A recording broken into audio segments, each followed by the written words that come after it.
Sound of a crackling fire and distant fantastical music starts softly. All right, picture this. A world reborn.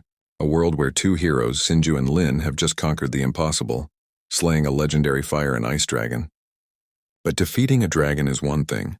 Navigating bureaucracy is another. Music swells slightly, becomes more adventurous. You see, in this new world, the 1,000 kingdoms, you can't just wander around. Freedom is a privilege reserved for adventurers, those with proven skills, powers, and levels. For everyone else, you're stuck. So for Sinju, this dark-skinned warrior with incredible dreadlocks, and Lin, the young man whose journey was just beginning, the first quest wasn't slaying a beast, it was getting a license. They walk into the nearest adventurers' guild. The place smells of old ale, steel, and forgotten maps. Behind a worn wooden counter, a girl with tired eyes looks up. "Here to apply for an adventurer's license?" she asks, not even waiting for an answer. "We are," Lin confirms, his voice steady. "Okay, here," she says, disappearing into a back room for a moment before returning with a small, glowing orb. It hums with a soft, magical light. "I just need you guys to place your hands on this." Sinju and Lin exchange a glance. A magic ball? Seemed simple enough. They both reach out and touch its smooth, warm surface. The moment their fingertips make contact, the orb doesn't just glow brighter, it pulses violently. A loud crack echoes through the quiet guild hall, and the orb shatters into 1,000 glittering pieces.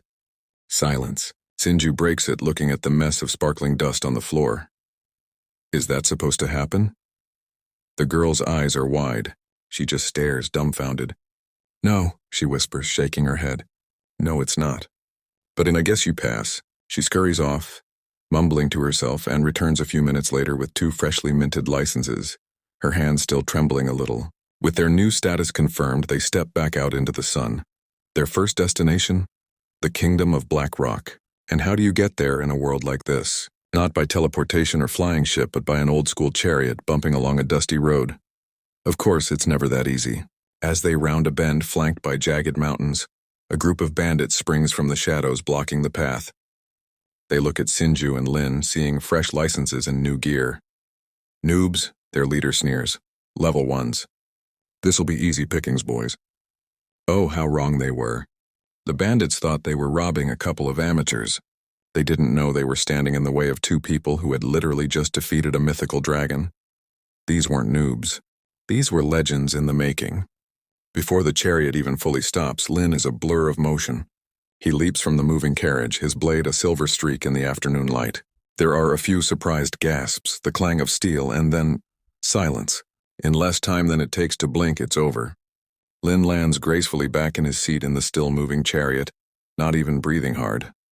Sinju leans back, adjusting his position as if nothing happened. He glances at the driver, who's just staring with his mouth wide open.